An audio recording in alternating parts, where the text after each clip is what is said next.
أعوذ بالله من الشيطان الرجيم. I seek refuge with Allah from Satan the outcast. وأوحى ربك إلى النحل أن اتخذي من الجبال بيوتا ومن الشجر ومما يعرشون. And your Lord inspired the bee, set up hives in the mountains, and in the trees, and in what they construct.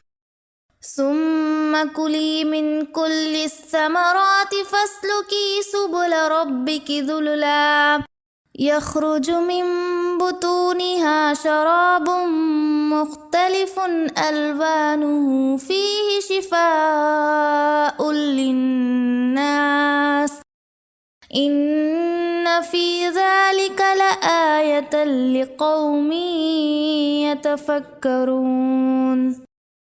Then eat of all the fruits, and go along the pathways of your Lord, with precision.